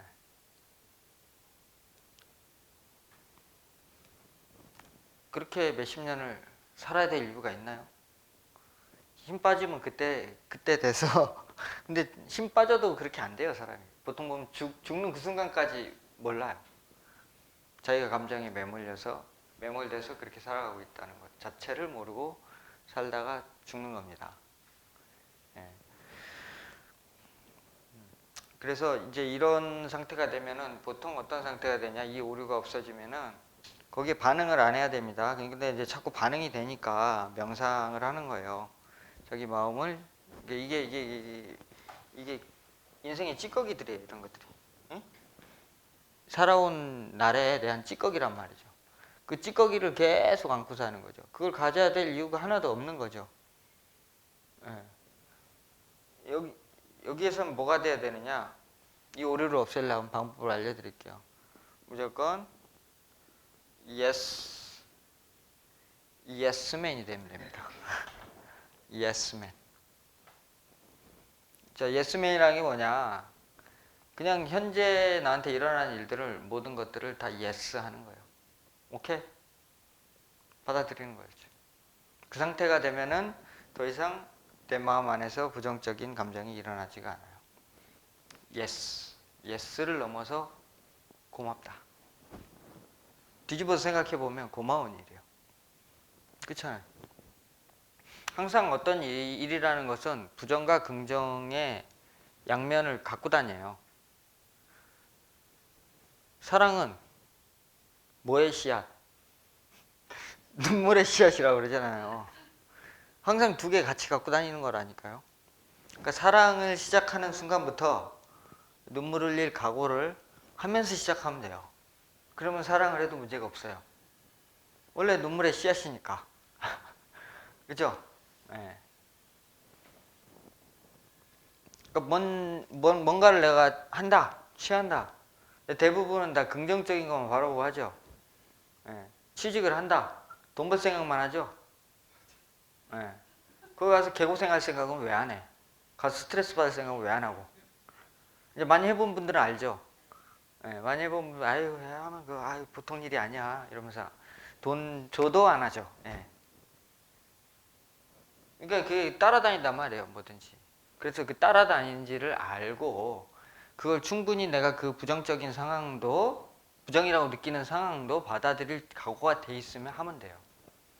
아무것도 하지 말라는 게 아니라 부정적인 상황도 받아들이고 긍정적인 상황도 받아들이고 그런데 이제 한쪽으로만 너무 좋은 것만 치중해 가지고 그것만을 갖다가 내가 쪽 단물 빨아먹듯이 빨아먹으려고 하니 단물이 아니라 쓴물이 올라오는 거죠. 예. 결국 그래서 그것이 이제 단물도 없고 쓴물도 없고 부정도 없고 긍정도 없는 어떤 상태. 다만 내가 그 일을 하는 것들 자체가 좋아서 하고 있으면 그 일의 중심에 서서 행복한 게 아니라 행복이라는 개념은 엄밀히 얘기해서 이렇게 그냥 즐거움 단물을 쪽 빨아먹고 있는 상태를 말해요. 응? 그럼 언젠가는 단물 떨어지면 쓴물 올라오게 돼 있는 거거든요. 그러니까 행복을 추구하면은 이제 그거는 이제 그 덫에 빠질 우려가 있고 자기 덫에 빠질 우려가 있고 행복이 아니라 이 상태가 되면은 이제 평화가 온다는 거예요. 평화. 평화와 행복이라는 개념은 완전히 다른 거예요. 평화롭다는 건 뭐예요? 괴롭지도 않고 슬프지도 않고 즐겁지도 않고 이런 거죠. 그러니까 어떤 기쁨과 슬픔이 딱 중간에 서서 그 어떤 것도 아닌 그러니까 무의 상태인 거예요. 마음 좀 편안했으면 좋겠다. 이런 거 있죠. 세상 마음 편안한 게 최고야. 그건 뭐예요? 즐겁지도 않고 슬프지도 않고 이 상태를 말하는 거죠. 그럼 이 상태에선 자유로워져요. 뭘 선택할 수가 있잖아요. 그렇죠? 선택할 수가 있는 거예요. 뭐든지. 그런데 어떤 것에 이렇게 자꾸 자기가 짓눌려 있으면 아무것도 선택할 수가 없는 거거든요. 아까 말씀드렸던 것처럼 이제 인생을 막 살다 보면 매뉴얼들만 잔뜩 많아져가지고 이제 도대체 뭘 선택해야 될지 모르는 거죠. 애들한테도 뭐 좋은 것만 잔뜩 매뉴얼만 펼쳐놓으니까 아무것도 선택할 수가 없는 거예요. 처음부터 아예 그냥 한 길이면 일단 그 길을 가잖아요. 그래 놓고 생각을 하죠. 조그만 섬에서 지금이야 뭐 교통이 좋지만 옛날 같으면 조그만 섬에서 태어났어요. 얘가 선택할 수 있는 게 뭐예요? 어부지. 예, 어부. 보고 맨날 듣는 게 그건데 어부지. 저 어렸을 때는 무조건 봉제공장이었어요. 예, 원 코스였어요. 예, 무조건 공장으로 가는 거였어요. 전라도는 낙후돼가지고 문맹의 혜택을 못 받아서 전라도 사람들은 그때 당시에 다 구로공단으로 올라갔단 말이에요. 예. 그래서 무식한 거, 고생하는 거, 더러운 거, 뭐 대명사가 마치 전라도 사람들이 돼버렸는데, 뭐 보면 영화에서도 깡패 그러면 다 전라도 사투리 쓰잖아요. 그러니까 이제 원 코스였단 말이지 그게. 그러니까 그러면 생각을 안 해요. 당연히 난 그걸 해야 되는 거고, 이제 가서 해보면서 이제 그 다음부터 느껴지는 게 있으니까 그 다음부터 이제 삶이 사람마다 이렇게 달라지게 되는 걸 뿐이지, 해보지도 않으면서 계속 방구석에 앉아서 계속 시비만 하고 있는 거죠. 아무것도 안 해보고.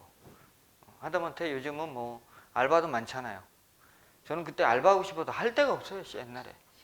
예, 할 게 없어서 못했는데, 요즘 할 게 지천에 널렸는데도 이제 안 하는 사람들이 지천이니까. 예. 왜 안 해도 되거든. 안 해도 집에서 나가라고 하는 사람 없지. 돈 주지. 뭐 안전하잖아요, 집이. 그러니까 좋은 방법은 이제 하다 안 되면 내쫓아 버리면 돼요. 예. 그래서 한 10년만 가슴앓이를 하면은 자식이 이게 성숙해져 있어요. 네, 그럼 됩니다. 하여튼 그래서 무조건 예스 하면은 이제 자기 마음 상태가 평화로워지고 즐거워진다. 그러니까 예스 하면서 이것이 그러면 그럼 나쁜 것도 예스 하라는 거냐? 예, 예스 해야지. 왜? 내가 그 상황을 바꿀 수 없잖아요. 바꿀 수 없으면 받아들여야죠. 나가래. 예스 하고 나가는 거죠. 거부하고 싶은데 거부할 수가 없다. 그러면 예스 하고 나가는 거죠. 그리고 저기 가서 뭐 저 마당을 쓸으라는 거야. 그러면 예스 그러면서 쓰는 거죠. 피할 수 없으면 쓰는 거지. 그러면서 이제 그 자기 삶이 그렇게 예스맨이 되면은 좋아져요. 그러니까 그로 인해서 이제 예스맨이 되면은 뭐가 되냐면 사람들에게 이제 사람들이 자기를 좋아하기 시작해요. 네. 인간관계가 좋아진다는 거죠. 회사 내가 사장인데 직원이 들어왔는데 뭐 하는 얘기마다 사사건건 no 그건 이래서 안 되고요. 저건 저래서 안 되고요. 야, 이거 좀 해봐. 아, 그거 안 되는데요. 이렇게 얘기하는 직원이 좋겠어요. 아니면 예, 알겠습니다. 해보겠습니다. 예, 예스 하겠습니다. 이게 좋아요. 예스가 훨씬 좋지. 그럼 그 사람이 빨리 승진하고 빨리 월급이 빨리 높아지게 돼 있는 거예요. 빨리 출세하지. 그러니까 예스. 애들 키울 때도 예스로 키워야 돼요. 그래서 예스로 키워야 되고 자기 삶을 살아갈 때도 웬만하면 예스. 그래, 공부를 못해도 네가 아프지는 않지 않냐. 좋다. 그래서 살아있어서 고맙다. 예스. 알겠습니다. 네, 알겠습니다. 그 다음에 고맙습니다. 이게 기본이 돼야 돼요. 그러면은 이제 더 이상 자기 내면에서의 싸움이 없어지면서 평화가 찾아오고, 평화가 찾아오면 밖에 나가서 인간관계가 좋아지고, 인간관계가 좋아지면 경제가 살아난다. 그것으로 인해서 출세한다. 이렇게 연결이 되는 거예요.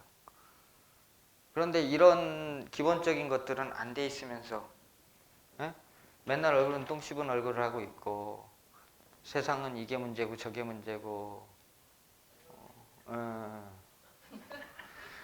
월급은 많이 받고 싶은데 이 회사는 맨날 쥐꼬리만큼 밖에 안 주고, 이제 그렇게 되면서 이제 자꾸 부정을 하죠. 부정을 하기 시작하면서 이제 자기 인생이 꼬이기 시작하는 거죠. 삶의 폭이 줄어드는 거예요.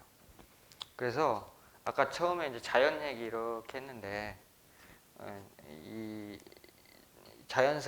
자연스러움이라는 것은 자기 나이대에 맞는 어떤 그 해야 되는 처세나 상황들이 있지 않습니까? 그것을 100% 받아들이고 그것에 순응하는 것을 말합니다. 사람 따라서 30대 인생이 풀리는 사람도 있고 40대 풀리는 사람도 있고 뭐 50대, 60대 나이대별로 다 다를 수 있습니다. 그러나 평생 안 풀리는 분들, 이런 분들은 예스맨이 아니라 노맨입니다. 노맨. 노맨. 그렇기 때문에 이 자신의 그러니까 그 악순환의 고리를 끊어낼 수가 없어서 인생이 불행해지는 거죠.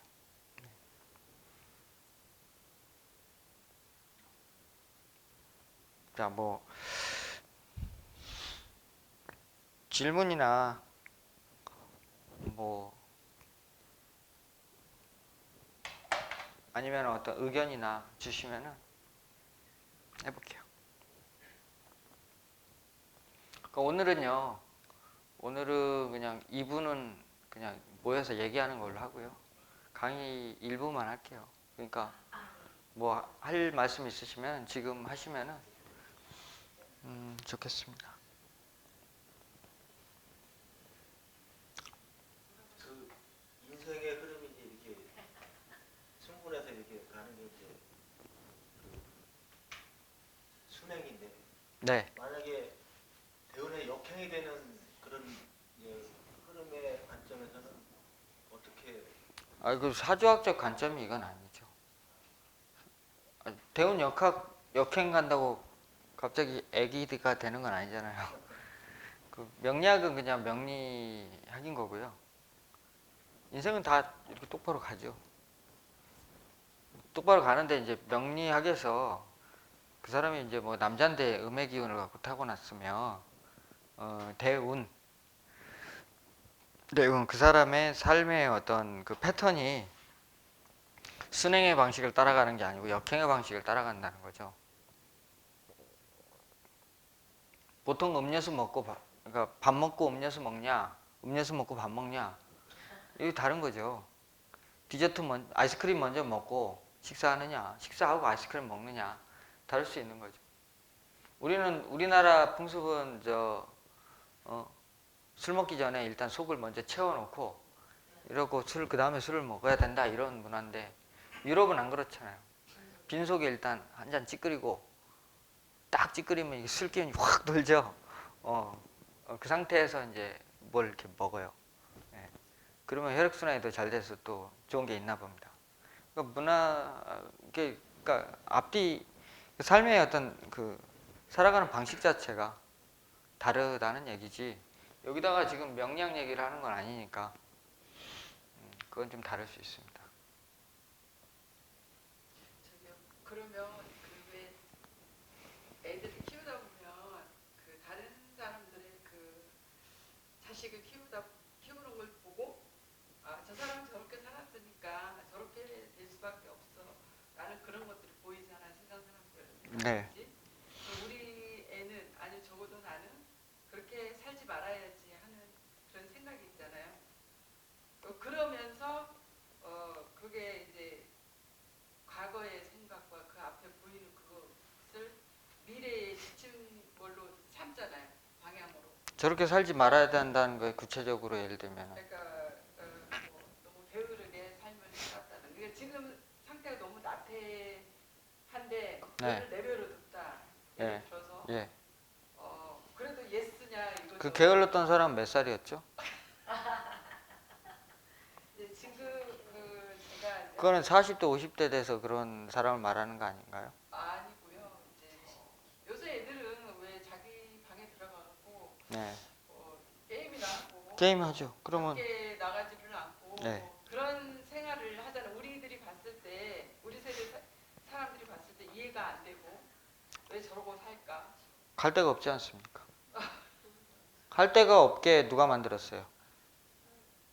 네.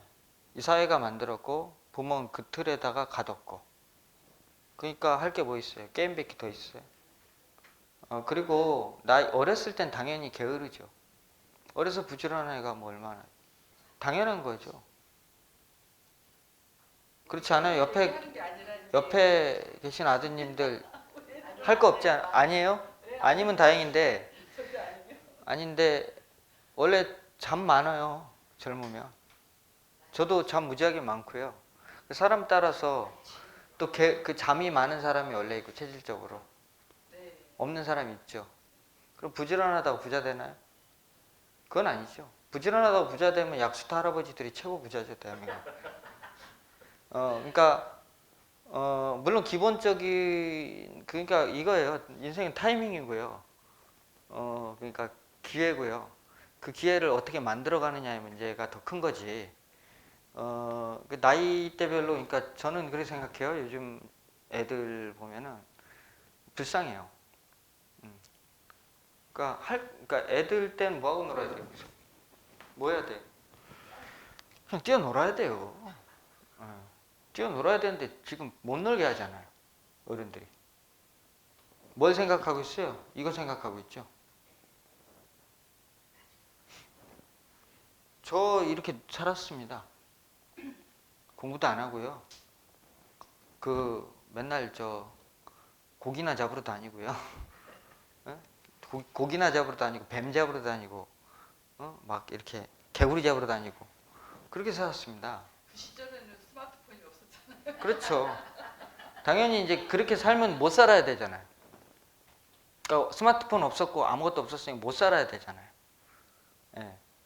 근데 그때 그 기억이나 그런 것들이 있어서 제가 당연히 이렇게 처졌죠.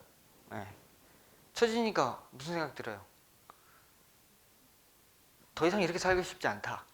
분발심이 생기는 거예요. 더 이상. 아까도 얘기했던 것처럼 우리 자식의 상태가 이 지금 밑에 있느냐, 뭘 치고 올라갈 만한 상태가 지금 돼 있느냐, 아니면은 너무 위에 떠가지고 지금 인생이 루즈해져가지고 맨날 학원집 취업 요거에만 매몰돼서 그 취업 얘기는요 대학교 가서 해도 상관없어요. 그 대충 한 고등학교 한 2학년 3학년쯤 돼서 한번 생각해 보고요. 그때부터 슬슬 대학 가서 이제 열심히 해야죠. 근데 벌써 초등학생 때부터 몰아붙이잖아요. 그러니까 여기서 치고 나갈 동력이 에너지가 부족한 애들은 안 되는 거거든요. 남들과 비교하고 있잖아요. 우리 그 자연의 법칙하고는 어긋내고 있는 거거든요. 이거 자체가. 그러니까 물론 애들마다 틀려요. 태어날 때부터 아예 그냥 사회적으로 출세하려고 분발심이 있는 애들이 있고 그게 좀 늦은 애들이 있어요. 그러니까 늦은 애를 갖다가 밀어붙이니까 얘가 이제 기름이 다 떨어져가지고 못 움직이는 거지. 그러니까 할 일 없으니까 게임밖에 할 게 없는 거예요. 오직 유일한 낙원, 소통의 공간이 거기거든. 뭐 리니지 뭐 이런 거 가면은 막 하고 막 칼자랑하고 막 이런 거 한다고 그러잖아요. 그러니까 이제 이 사회가 문제고 이 사회에 그러니까 지금 왜 그러고 뭐 패러다임 마치 좋은 데를 취직해야 지금 잘 됐다고 인식하는 그 사상 이것이 이제 우리 자식을 또 나를 같이 괴롭히게 하는 거죠. 중요한 거는 그렇게 되는 게 문제가 나쁘다는 게 아니라 내 자식, 그러니까 내 아이의 특성이 얘가 좋아하는 것이 뭔지를 파악해서 그것을 잘할 수 있게 도와주는 것이 중요한 거지. 얘가 지금 예를 들면 저가 철학할 사람인데 우리 아버지가 죽도록 공부를 막 하라고 막 채찍질했으면 어땠을까요? 저는 아주 지옥이었을 거예요. 그러니까 근데 다행히 저희 아버님은 별로 생각이 없어요. 그래가지고는 자연스럽게 이렇게 내버려뒀어요. 그냥 내버려두니까 그러니까 지금도 이렇게 젊은 나이에 제가 그런 자연을 알고 그걸 경험할 수 있는 자연스러운 기회가 됐던 거예요. 물론 이제 잠시 날 왜 이렇게 내버려뒀어요? 라고 원망했던 적도 있었습니다. 그러나 지나서 보니 오히려 나한테는 그게 또 잘 됐던 일이었다라고 저는 지금 인식하고 있거든요. 그러니까 법은 없는 거예요, 세상에. 사람마다의 법이 다 다른 거지. 근데 그 세상의 질서, 게임하는 게 어디가 어땠어요? 저도 게임 아주 코가 삐뚤어지게 예전에 스타크래프트 했던 사람이에요. 한 달, 뭐 몇 달 내내 할 일 없어서 그 예전에 사무실 차려놓고도요. 할 일이 없잖아요. 손님이 없으니까. 그리고 할 것도 없고, 할 것도 없고, 손님도 없고, 뭘 글을 써? 알아야 글을 쓰지. 할 거 없잖아요. 우리가 게임만 진탕하는 거예요. 그 옆에서 보면 어떻게 생각하겠어요? 저 사람은 맨 뭐 게임밖에 안 하네 이렇게 생각할 거 아닙니까? 근데 그때 왜 게임을 했냐면 제가 왜 게임한 애들 심정을 이해하냐면 제가 게임을 해봐서 그래요. 물론 리니지 같은 거는 저는 이제 그런 게임을 못 합니다만은 저희 시대 때는 스타크래프트였잖아요. 예. 그거를 제가 한때는 되게 잘했어요. 지금은 이제 손가락이 이제 안 되더라고. 그래서 지금 거의 이제 못 하지만, 그러니까 내가 뻥쳐서 아무 짓도 못 할 때 저한테는 그게 유일한 휴식처였거든요. 예. 아무것도 그러니까 뭐 이것도 할 수 없고 저것도 할 수 없을 때 저도 이제 그 21세기를 살아가면서 도심에 갇혀버렸잖아요. 그러니까 할 수 있는 게 그밖에 없더라는 거지. 물론 이제 요즘은 좀 취미가 바뀌었습니다만은, 예, 요즘은 이제 그때는 이제 뭐 내가 어떻게 해야 되는지를 모르니까 그렇게 할 수밖에 없었던 거였고, 지금은 이제 제가 어떻게 해야 될지를 아니까 그냥 제가 지금 할 일을 하고 이제 있는 거죠. 근데 그러니까 이어서 제가 말씀드리면 이제 다행히도 그렇게 해서 자기가 나는 이렇게 살면 안 되겠다고 분발해서 올라가면 괜찮은데 왜 요새 애들이 그런 상황에 자기가 이것도 안 되고 저것도 안 되고 했을 때는 그 자괴감이 들어서 우울증이 오잖아요. 네. 그러면 이제 그런 애들이 우울증이 이제 점점 심해져서 자살하는 경우도 있고 막 이러는 꼭 예. 그걸 부모 탓이라고는 할 수는 없지만 예. 그랬을 상황이 오잖아요. 누구든지. 올 수 있죠. 예, 그랬을 때 저는 그 조금 이렇게 견뎌낼 수 있는 어떤 그런 게 있었으면 좋겠어요. 저 그런 것 좀 얘기 좀 해주세요. 우울증이요.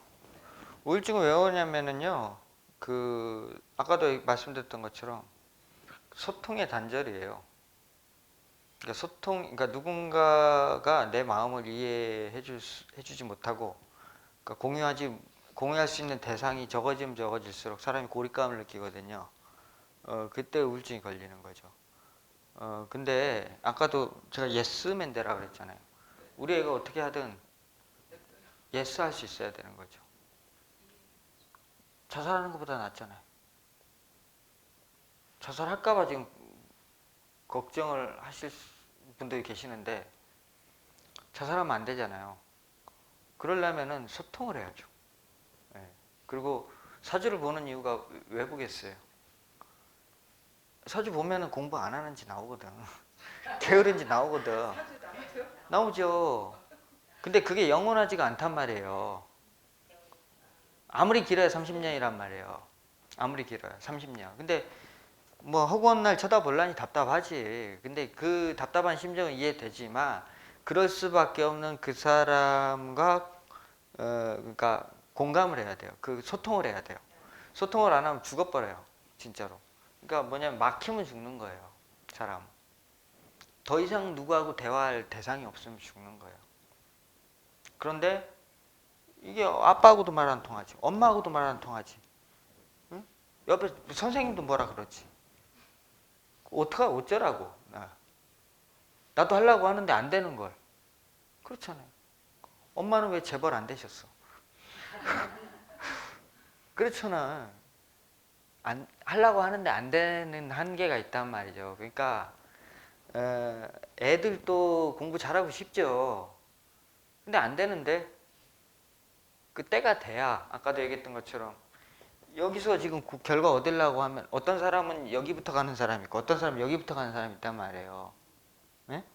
우리 애가 이렇게 가는지 어디를 가는지 지금 모르니까 일반적인 그 틀에다가 대놓고 거기다 적용을 하니 문제가 있다고 보는 거지. 근데 이제 실은 얘가 타고난 어떤 운명이 그냥 그 공부하는 거하고는 전혀 관계가 없고, 예를 들면은 무슨 뭐 저 다이빙 강사야. 세계적인. 예? 그러면 공부가 이 사람 머릿속에 들어오겠어요? 이 사람 물에 가서 놀아야지 눈이 반짝반짝 빛나지. 근데 그런 개인의 고유의 특성을 지금 모르니까 자꾸 잘못됐다라고 인식하면서 그걸 은근히 압박하고 이렇게 알아주지 못하니까 우울증 걸리는 거예요. 본인이 공부하기 싫어하는 아, 공부하기 싫은 애를 어떻게 지금 공부를 하겠어? 아니, 목이 말라야 소가 끌고 가도 물을 먹지. 그러니까 물 앞에까지 끌고 가는 거는 저 사람이지만 물을 먹는 건 소라 그러잖아요. 그러니까 학원을 보내봤는데 공부를 안 해요. 어쩔 수 없는 거예요. 근데 거기다가 소가 물 안 먹는다고 소를 발로 찰 거예요? 아, 먹기 싫은가 보다. 내가 몰랐잖아요. 먹기 싫은가 보다 그러고 다시 집에 데리고 가면 되잖아. 내일 먹어라. 이렇게 하면 되지. 있을 때 뭐? 쉴때 뭐? 그러니까 그렇게 내가 지금 그런 이렇게 세상의 그 유행에 문화에 휩쓸린지를 모르고 있단 말이죠. 다른 애들 그러니까 지금 잘 되는 애들을 기준으로 삼고 지금 여기다 대놓으니까 잘못했다고 보는 건데 아파서 병 들어가지고 지금 병원에서 백혈병 치료받고 이런 애들을 기준 삼아봐요. 얼마나 괜찮은 거예요. 예. 그러니까 그런 거에 비하면 감사합니다 이래야죠. 고맙다고. 그러니까 거기서 이제 너는 항상 잘못돼 있고 이렇게 무의식 중에 나도 모르게 이렇게 나가버리니까 엄마가 말이 안 통하는 거지. 계속 이제 이렇게 얘가 무슨 생각하고 있고 뭘 원하는 거고 왜 게임을 계속 하는지 이거에 대해서 이제 관심 있게 그러냐? 그럼 계속 게임해라. 프로게이머 될래? 컴퓨터 사줄까? 마우스 요즘 뭐가 좋니? 등등 소통할 수 있는 길이 얼마든지 있거든요. 그러니까 이제 그렇게 해서 문제를 풀어가는 게 저는 맞다라는 생각이 들고 이제 가장 좋은 것은 애들을 좀 그 경험을 시키는 게 좋습니다. 경험. 그러니까 어디 안전한 데다 자꾸 가두려고 하는데 그러면 안 되고 하여튼 좀 고생이 될 만한 어떤 여러 가지 경험들 이런 것들을 젊은 시절에 많이 시키면 시킬수록 얘가 많이 단단해져요. 그리고 집에서 우리 부모가 나를 얼마나 사랑하는지도 알게 되고 그렇지 않은 상태에서는 전혀 몰라요. 어렸을 때부터 그렇게 자랐고 지금도 그렇게 자라고 있고 당연한 그 디폴트 기본값이에요. 그냥 기본이라서 그건 당연한 거고 더 해줘 나한테 더 못 해주는 게 자식은 그런 생각 안 할까요? 딴 집 부모들은 이렇게까지 더 해주는데 차도 사주는데 뭐 외제차 막 람보르기니 막 사주는데 우리 부모는 그런 거 안 사주잖아. 그러니까 똑같은 애들하고 똑같아질 거예요. 그러면 안 되잖아요.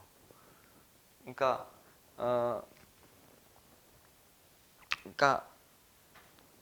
그러니까 젊었을 때 체력이 좋으니까 몸이 건강하니까 그때의 몸으로 견딜 수 있을 만한 여러 가지 경험들을 시켜야 나중에 가서 큰 제목이 될 수 있는 거죠. 제가 볼 땐 그러는데 요즘 이제 고생을 안 시키려고. 그러니까 저기 배낭여행도 좀 보내고 지리산도 좀 갔다 오라 그러고 뭐 편의점 알바도 일부러 좀 해서 좀 고생도 좀 해보라 그러고 이제 이런 거를 밑바닥 경험을 많이 시키면 그 다음에 이제 이건 이렇구나 저건 저렇구나 하면서 스스로 알게 되면서 크는 거지. 세상에 아무런 경험이 없으니까 할 게 없잖아요. 그러니까 게임밖에 할 게 없지. 부인이 막 싫어한다고. 이제 싫어하면 20살 넘으면 이제 내쫓아버리면 되죠. 이제 그때부터는 이제 네 용돈은 네가 벌어 살아라. 왜냐면 그 사람도 자기 인생을 책임져야 되잖아. 그러려고 하면 냉정하게 이제 그 뭐랄까 지원을 이제 그때부터는 이제 줄인다고 미리 우리 항상 이렇게 이제 철거할 때도 예고 기간 몇 년 주잖아요. 그러니까 예고 기간 몇 년 주고 그러고 나서 이제 준비할 수 있는 시간을 준 다음에 스스로 살아갈 수 있게 지원을 서서히 줄여야죠. 그러면은 살 수밖에 없잖아요. 자기도 할 수밖에 없잖아요. 그렇게 하다 보면서 이렇게 해서 해야 되는 거구나. 야 이거는 이렇게 하면은 내가 사회에 나가서 인정을 못 받는구나. 스스로 알아야 되는 거죠. 안 하려고 하는 거는 지금 뭐 안전하니까 할 이유가 없으니까 그런 거예요. 그래서 이제 하여튼 그게 이제 하여튼 그런 이제 인간적인 유대감 때문에 참 말도 안 듣고 부모도 마찬가지고 자식도 마찬가지고 그게 이렇게 막 엮어져 있거든요. 근데 그거를 이제 어쨌거나 이렇게 분리를 시켜야 돼요. 그렇지 않으면은 제가 이제 보면은 30, 40 먹도록 뒷바라지 하고 있어요. 우리나라 다 그런 게 좋은 건 아니잖아요. 다 그렇잖아요 라고 치부하지 마시고 말씀드렸잖아요. 그러니까 이런 어떤 이치가 있으니까 자꾸 그러니까 여기다가 과거 뭐 옛날에 내가 이런 사람 봤으니까 네가 앞으로 이렇게 될지 모른다 이 생각도 착각이에요. 걔가 어떻게 될지 어떻게 알아요. 제가 예전에 고3 때 학교를 안 다녔어요. 아버지한테 맞아가지고 성질나서 학교 안 간다고 이제 그래가지고 그랬던 걔가 학교에선 제일 문제였을 거 아니에요. 학교를 결석을 1학기 때 한 절반은 결석을 했으니까 한 두 달 정도 결석 일수가 될 거예요. 그럼 보통은 이제 이게 뭐 이렇게 정학이나 뭐 이렇게 퇴짜 맞잖아요. 제적당하는데 그때 우리 그 담임 선생님께서 봐주셔가지고 제적은 안 당하고 넘어가긴 했는데 그랬던 걔가 지금 여기 앞에서 강의하고 있잖아요. 제가 공부해서 밥 먹고 살지 어떻게 알았어요? 공부 못했다니까요. 어쨌든 이 공부를 잘하셨어요. 바닥을 쳤다니까요, 저도. 물론 잘했던 시절도 있었습니다만은 다 얘기하면은 나 언제는 초등학교 때는 다 잘했대. 저도 뭐 초등학교 때 10등 안에 들어본 적도 있고 그래요. 근데 한때였죠. 그러고 나서 이제 하여튼 중고등학교 때 아무리 하려고 해도 안 되더라고요. 그래서 취미도 없고 재미도 없고 그래서 그때만 이제 학교 안 가고 그러니까 내내 꼴등이었지. 시험 안 보고 그러니까. 중요한 거는 이제 그 공부로 인생을 살아가는 게 아니거든요. 그러니까 그런 거에 너무 이제 그 공부할 사람 같으면 해서 이제 거기 갈 사람 같으면 중요한 거지만 그럴 사람 아니면은 그런 거에 이렇게 아예 놔버려야 돼요. 놔버리고 기술을 가르친다든지 뭐 어떤 다른 재능을 키워준다든지 하는 쪽으로 방향을 돌리면 훨씬 이제 매끄럽죠. 그리고 지금은 뭐 의대가 좋니 뭐 법대가 좋니 뭐 로스쿨이 좋니 이런 지금 추세지만 20년 지나봐요. 그게 그때 대세인지. 저희 때는 기계과 가는 애들이 공부 잘하는 애들이었거든요. 그 무슨 성대 무슨 토목공학과 기계과 공부 잘하는 애들 거기 가는 거였는데 우리 이제 군대 갔다 오고 28, 9 되니까 싹 사라졌어요. 뭐 자동차학과 무슨 뭐 전자 뭐 이쪽으로 다 바뀌었어요. 그러니까 기계과 나온 애들 필요 없고 그리고 우리 동창들 중에 공부 제일 못한 놈들 환경학과 갔거든요. 근데 그 놈들이 요즘 이렇게 어깨가 펴져가지고 이러고 다니니까 환경학과 갔던 애들이요. 병원에서 환경과장하고 있고 그리고 탁 잘못되면 이거 지적하고 이러고 산단 말이에요. 그러니까 인생은 세상은 바뀌는 거거든. 그러니까 지금의 잣대로 이걸 자꾸 볼 필요가 없고 이제 앞으로 이렇게 지금 좋다는 것도 나중엔 안 좋고 또 안 좋다는 것도 또 좋아지고 이렇게 바뀌는 거거든요. 그러니까 뭐 꼭 그걸 눈치 보고 가는 것도 중요하지만 중요한 거는 걔가 뭘 하든 지금 의사를 하든 뭐 저기 가서 집을 짓는 노가다를 하든 걔가 좋아야 돼요. 제가 볼 때는 걔가 행복해야 되고 걔가 즐거워야 돼요. 그 일 자체. 그래서 그 일을 개발을 해줘야 되고 그 일을 개발을 그 사람이 몰라요. 그걸 좋아하는지 해보기 전에는. 그러니까 다양한 경험을 해봐야 된다는 거지. 해봐야 요거는 내가 아닌 거 알고 요거 내가 아닌 거 같고 딱딱딱딱 이렇게 제끼기 시작하면 분명하게 자기가 좋아하는 게 딱 하나 쓰거든요. 그래서 대충 한 30살 언저리에 자기 인생의 방향을 대충 이제 선택이 되면 좋은 거고 20대까지는 그냥 이것저것 막 하면서 하는 거예요. 그 크게 성공한 사람들의 공통적인 분모가 하나 딱 있잖아요. 40, 50대 크게 성공한 사람들의 특징, 공통점. 똑같은 건 아무것도 없어요. 그런데 그들의 공통점이 무엇이냐면 20대에서 30대 초반을 살아간 30대의 인생을 40대, 50대에 성공했던 일과 아무런 상관이 없었던 일들을 닥치는 대로 막 했다는 거예요. 그게 공통점이에요. 크게 성공한 사람들의 특징이. 그러니까 어떤 한 프레임 속에다 틀 속에다 가둬가지고는 거기다 몰아붙이면 안 된다니까요. 이것도 해보고 저것도 해보고 해서 네가 좋아하는 거를 골라라 계속. 그러니까 뭐 계속 이거 하고 그만두고 저거 하고 그만두면은 얘가 뭐 되게 인내심이 없는 사람처럼 보이잖아요. 사람은 인내심은요, 자기가 좋아하면 인내심이 생겨요. 싫어하니까 인내심이 없어지는 거예요. 그리고 자기가 좋아봐요. 부지런해져요. 눈 바닥바닥 뜨지. 돈 된다 그러면. 그리고 자기가 좋아하면. 예쁜 여자하고 사귀어. 밤낮이 없지. 그냥. 빨딱빨딱 일어나.